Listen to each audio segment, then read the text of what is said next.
Withhold not your truth or kindness, Lord. Withhold not your truth or kindness, Lord. Welcome to The Notice, where together we notice the mercy of God. I'm Susan Hoekstra, your host. On this episode of The Notice, do you find yourself on a path you didn't expect? Are you wondering what happened to the dreams you had for your life? If you are a Christian woman who serves in the home, at work, or in church or ministry, you want to listen to this conversation I have with Julie Eickenroth, Director of Freedom Farm Ministries here at Maple Ridge Place. We discuss passions, how God takes notices of our passions, and how to best offer those passions wherever we find ourselves. So, Julie. Susan. You're back. I'm back. Actually, you never went away. No, we're just back at the microphone. Yeah, back at the microphone. And for those who are frequent listeners, Julie is a frequent guest on our show because she's just Julie. And I live here. And she lives here. And she's right there. But we also have always had so many things to talk about and discuss. And yeah. Also appreciate your insights. Now, Julie is Director of Freedom Farm Ministries. That's here at Maple Ridge Place, this property that we both live on. Yes. And so she takes care of all kinds of things around here and has been busy this summer, haven't you? It has been busy. All kinds of things. Oh, all kinds of projects getting done, all kinds of transformation of the land, and just things, more infrastructure, things that help us get our equine-assisted experiential learning programs going, and just having a ball. We're just having a ball. And if you haven't been out to the property in a while, we invite you because it has changed and you'll see all the changes. Changed and changing. Yes, and we're just keep on trying to build so that we can pour into the lives of others. So, Julie, welcome again. So, Thank you. This is an interesting topic for me because I consider myself a passionate person. I would consider you a passionate person. And I was looking in the dictionary about what passion means, and it says strong and barely controllable emotion. Wow. So I thought, okay. And so I decided, well, where in the Bible does it talk about passion? And so one thing is it talks about the passion of Jesus. Now, that's that final period of Jesus' life before his death, which includes like his entry to Jerusalem, the Last Supper, his arrest and crucifixion. So the word passion comes from the Latin word, in this case, patur, I think I said that right, which means to suffer, hear, or endure. So this passion is recorded in the four canonical Gospels of Matthew, Mark, Luke, and John. So that's the passion of Jesus.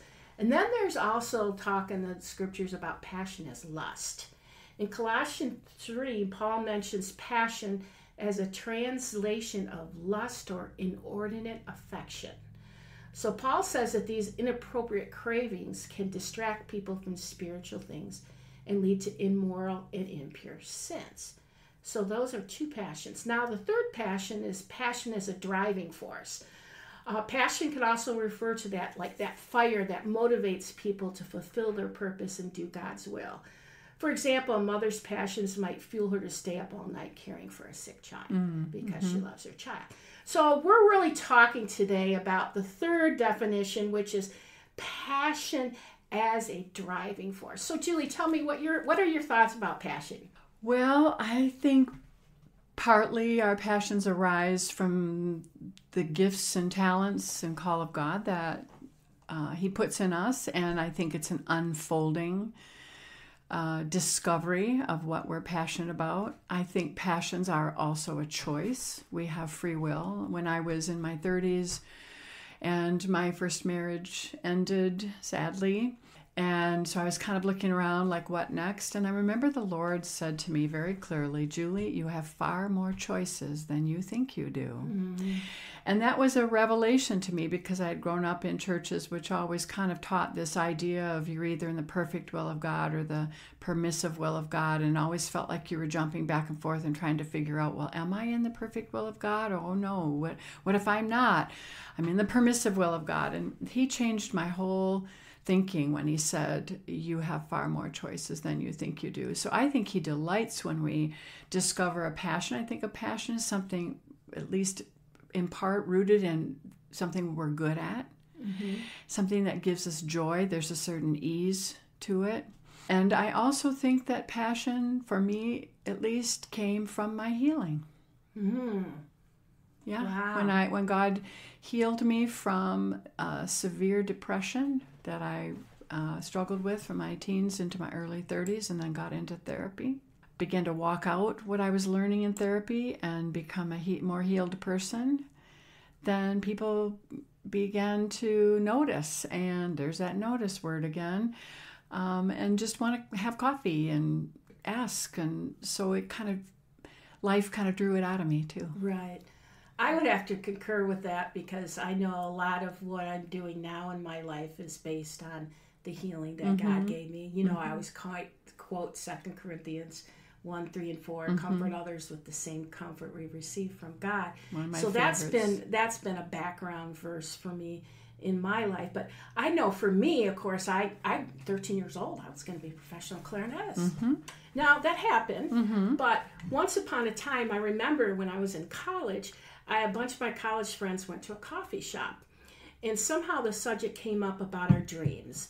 And since most of us were musicians, of course, the dream was, I'm going to be in the New York Philharmonic or some other big orchestra. Some even wanted to be a music professor or simply win the next competition or audition. I didn't realize that at the time, but our focus was very narrow. Winning a job in a major orchestra is akin to making it as like a professional athlete. And as talented as we all were, not everyone makes it to that level. So most of us in music have what they call portfolio careers, which is a combination of performing, teaching, or some kind of administrative work. So I affectionately look back on those days as coffee shop talk. And what I mean by that is we can easily get together and talk about our passions, right? And our dreams and the ideal things we weigh things, but that's kind of a dream phase almost. How do we take a coffee shop talk into dreams, into reality? And so where I got off track is I kept thinking my passion was the position I was in. So my passion was my position. Instead, I started to look at my passion as my posture. Say more about that. So, for instance, if I am going into a situation and God has me doing a particular job, I'm going to be passionate about the work that I'm doing, even if it might not be something I really wanted to do. In other conversations you've talked about all these different jobs that you've had in your life, and so have I. And each one of those has actually equipped us for whatever comes next. And I think a lot of times I rely on some of those skills I learned in those times. But if I didn't put the passion into it, if that wasn't my posture, like I'm dedicated to this, I'm here, I'm going to do the best I can, I'm not so sure I would have learned as much as I did. So that's kind of what I mean by that. And then once I started doing that, I realized that I actually had a unique passion, and that was this discovery that I'm very passionate about our need to be acknowledged, validated, and affirmed. And so from there breathed everything, the very essence of what I'm doing now. But I'm going to tell you that pathway wasn't direct. Tell me a little bit about your pathway. Oh, I don't think pathways are ever very direct. I don't know if you've ever seen the meme on Facebook where it talks about, there's a straight line as sort of representing your journey in life, but then what your real journey in life is a squiggly up and down and all the way around. And I think that that's true. And one of the things that I have learned about God is that he's a God that delights in growth process, because he puts a growth process into everything. So we could even have a passion in our heart and feel a call to something, but we don't have what I call the heart infrastructure to support that call yet. We might rush ahead and sometimes we do rush ahead and get ourselves into a fix because we're not really ready for that. And it's not even just skills. I think for me, the pathway is an editing process. In other words, every job, like we were saying, every job I've had has taught me something. Sometimes it's taught me a skill. Sometimes it's connected me to people. And sometimes it's taught me what I didn't like or what I wasn't good at. Maybe I was even good at it, but I just didn't like it. I mean, I've worked for a custom kitchen and bath design company. That business taught me a lot about design. I worked for builders, and I learned in the kitchen and bath design company, I learned to read a blueprint. And I was terrible at math. So, my philosophy is never do math in public. So, so then I went on to work for builders, and I learned more about the building process. And I worked for a high-end jeweler, and I learned amazing things from working with jewelry and precious metals and stone, and actually had a huge revelation at a diamond cutting conference in Las Vegas, of all places, which taught me about the beautiful body of Christ. And that was an amazing revelation. And then sometimes people will speak into your life in a way that's like a light bulb goes off and you catch your breath and went, and it's one of those, I think we make these little steps and then sometimes we make a big leap. And sometimes the big leap is a revelation that something's clicking you in further into your sweet spot. So can I tell you my story? You can tell me your story. About my boss, Marcy, who's an amazing person. When I worked for a custom home building company here in town in Traverse City. And she was just a lovely person, and she managed the projects, and I was the communications coordinator. So I was like a receptionist, but helped clients with their jobs and stuff.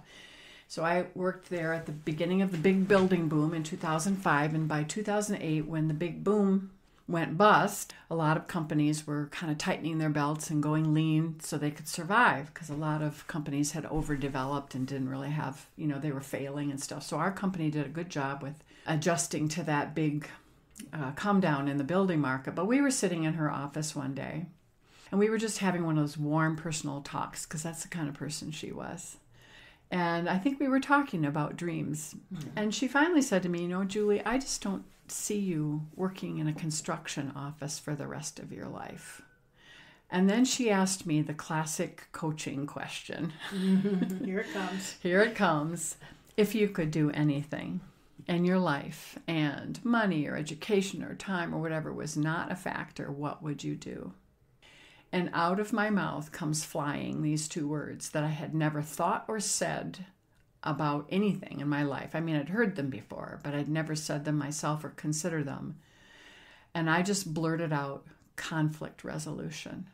And then I burst into tears. And I realized, and I didn't even really fully understand what that meant. I just knew it was important. And because of the tears that came right after that, I resigned from that job 2 weeks later. I went back to school a couple months later, and that set me in a whole different pathway toward, I felt like I needed to get an education, because when I said that some of my direction came from my healing, women had just started asking me to have coffee and tell me how I'd been healed. And I sort of started mentoring women. I called it mentoring by coffee, just because I watched other people I admired and respected mentor other people that way. Just go have coffee and share what you've learned and listen to people. And then I thought, I need to get an education, because I need to have some kind of professional foundation for working with people. I mean, you don't want to get sued. Right. So, and then it just unfolded from there. And then the whole working and volunteering at a therapy farm for 10 years, Peace Ranch. And that taught me a whole new mindset and skill set. And all those things gradually over time and walking out my healing began to dovetail me into my sweet spot. And I am doing things now that I never, ever thought I would do. Do you feel like you're in your sweet spot? Absolutely. Yeah. Absolutely. And what I notice when people are in their sweet spot, they almost light up like a Christmas tree. You can just see that spark. And I think that they're like doing what they were called to do. Yes, and I think that God is leading you into your sweet spot. You can think, oh, I've got the worst job in the world. This really sucks. What am I doing here? But every job, sometimes a job is just a job, but it's still teaching you something. It's teaching you maybe, I don't ever want to do this again. This isn't my sweet spot. But I'm telling you, he led me into the passion, into a place of doing something and doing it well and continuing to learn and having it be an unfolding joy all the time. And he knows our hearts. And he's a good father. And he delights to see his children be moved and growing and ushered and edited and into that beautiful place where you can bear fruit. And I love that God gives us gifts so that we will enjoy serving him. Romans 12:11 says, never be lacking in zeal, but keep your spiritual fervor serving the Lord. Now, I know some people lose their passion, or they for some time, they're like, oh, is this all there is? And I know for myself, my passion came out of some of my pain and the healing that came from it. Things that I'm passionate about and working with women are things that I've experienced in my own life, that I feel that I can come alongside somebody who has experienced that. Now, I wouldn't say that I miraculously do that, but by the grace of God and the Spirit of God, he allows me to come alongside just so that people know that they're not alone. I think there's a little bit of miracle mixed in there, though. Yeah, I've seen it. I've seen it on you. Well, God, but see, then do you think I'm in my sweet spot? I think you are, and I think you're moving even more into your sweet spot since you've retired, because now you can really devote your heart's passion to the things that are on your heart, and God is giving you the setting to do it here at the farm and a community of people to do it with. Right. And I think sometimes our passions, we want it to be laced with purpose, but the one thing about having a life where you're surrendering to the Spirit and God is you actually, almost everything has a purpose. Your encounter at McDonald's with the person waiting on you, or somebody that you're working with at an administrative or in a doctor's office, or wherever you end up, your position, you're serving. And so if that's where I get to this concept of posture, is what's our posture while we're serving? Are we looking for that passion? And some of it comes out from our healing, some of it comes out from, I think, viewing things like a facet, because there's only so many facets in the world, like, from your jeweler days, that you look at it a certain way, and maybe that's just your particular facet that you, maybe somebody else. It's unique. Have you ever been in a situation where you're trying to explain something to someone and they're like, they just don't get it, and you're like, because that's, and sometimes we think, oh, they just don't understand me, I'm a misfit. And then I've started to realize, no, they don't understand me because that's my particular facet. That's the way I view the world. That's what makes me unique. And, sometimes we have to embrace our uniqueness. Absolutely. I mean, in Ephesians, he talks about we're a masterpiece. Folks, that means we're a piece of the master. And that means we're designed to reflect him. Well, I'd like to bring up one other thing I've been thinking about, too, because I think about my husband. Sometimes we have more than one passion. And sometimes those passions can run concurrent together, run parallel together, and sometimes one can come to the fore and the other one takes a back seat for a while. My husband has a call in his life as a psalmist and a songwriter of worship songs and worship leading. And he also had a passion for the marketplace ministry. So he had 3 different music stores in his life. But he also was an amazing worship leader, and he loved teaching people how to move with God in worship. And so, there were times when he had a store, and he was out there in the marketplace, and he loved working with musicians, and he loved praying. He would pray for people in his store. Just some guy off the street, he'd have homeless guys that always knew they could come in and, he'd give them the last $5 in his pocket or whatever and put his hand on their shoulder and say, can I pray for you, But then, and then he was also doing the worship ministry thing. And then at one point, at the last store he owned, I could just see he was getting tired. And I just finally said to him, you don't have to do retail music the rest of your life. It felt like his heart wanted to be in a house of prayer, in a more contemplative place, in a more worship-oriented place. And so that's what he did. He closed his store, and he's been in the house of prayer for almost 10 years. Mm-hmm. And that is still his passion, and praying, and worshiping. And so I love that, again, there's that choice. We have choices, and we can choose all kinds of different pathways, and we can trust that God will shepherd you. He's such a good shepherd of our souls. He will shepherd you toward the things that will bring him the most glory, that will bear the most fruit, and that will give you the most joy in serving him. And I don't think it always has to be a certain position. Mm-mm. What am I going to be doing with my life? I think part of it is, who am I? Who am I as a human being? Who am I going to be in that whatever circumstance? Yeah, because some people are, most of the world is run on people who just do ordinary jobs every ordinary day. And they're not on some big platform. They're not, some big Fortune 500 company or some big ministry platform. And they may not even be in ministry. They just go to work every day. They raise their children. They have their own struggles. They may go to church on Sunday, might serve in the Sunday school. Nothing really big whiz bang and quote unquote important. But the world calls. But I think that's what makes the world go round, is all those little drops in the ocean that make the ocean the ocean. It's not one person's ocean. It's all of us and our little drops. Do you ever remember that song, Thank You for Giving to the Lord? Oh, yes. Right. Do you remember that? Yeah, thank you for giving to the Lord. Yeah, remember? I forgot who sang that.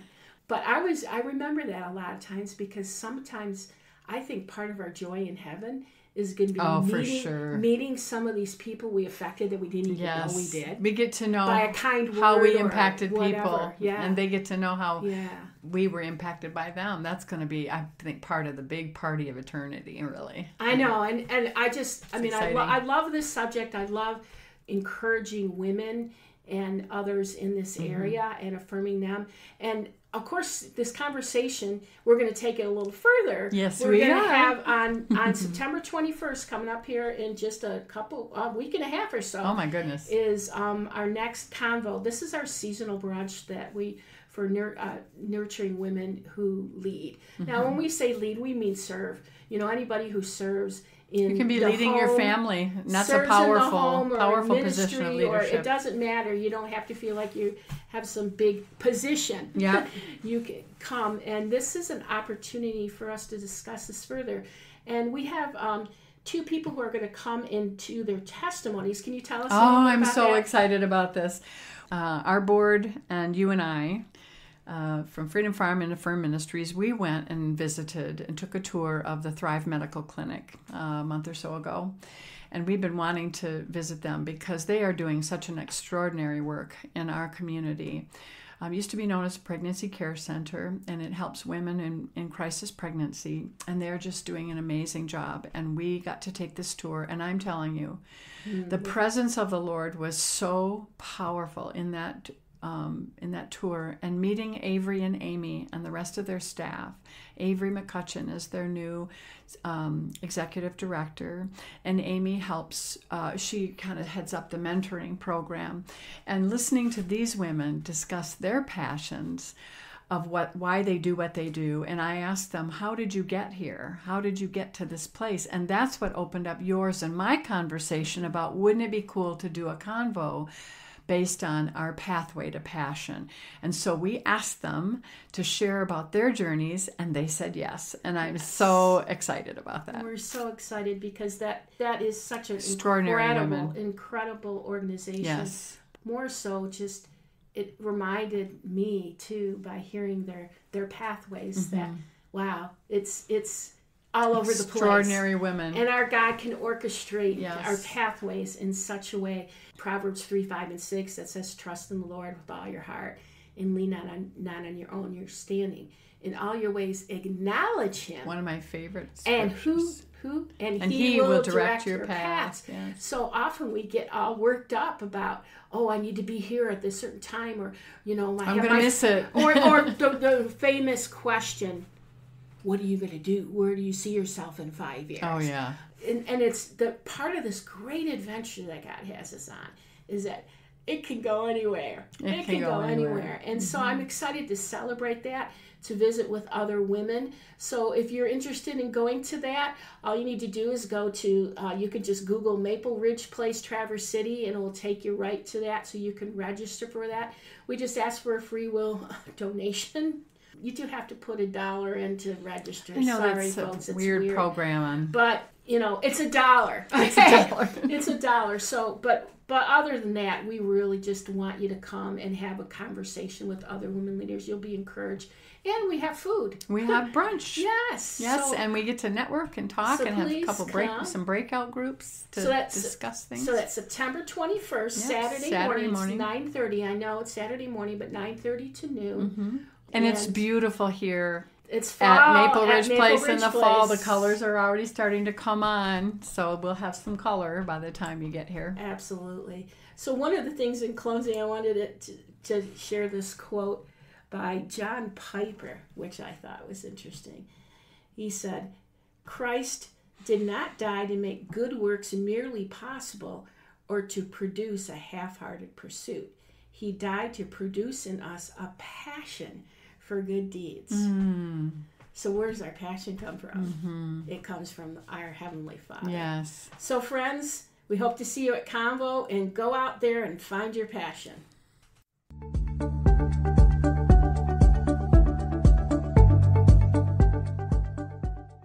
After reflecting on this conversation, I kept gravitating to that expression we talked about, sweet spot. My initial thought was, if only I could have found my sweet spot years ago. But all that did was bring me to feelings of regret. So I asked God to renew my mind. My attention turned to the outside, where I saw our mums beginning to bloom. With over 500,000 species of flowers, it reminded me that all flowers don't bloom at the same time. And so maybe some of us don't find our sweet spots till later in life. Maybe it's because of the healing God is doing in our life, the experiences we encountered, or the dirt that seems to get in the way. Regardless, friends, we are His masterpiece, a piece of the Master, designed to share His light. 2 Corinthians 2:15-16 tells us, "For we are to God the aroma of Christ among those who are being saved and those who are perishing. To the one we are the smell of death, to the other the fragrance of life." So perhaps finding our sweet spot doesn't just look good, friends. It smells good too. Until next time, take notice.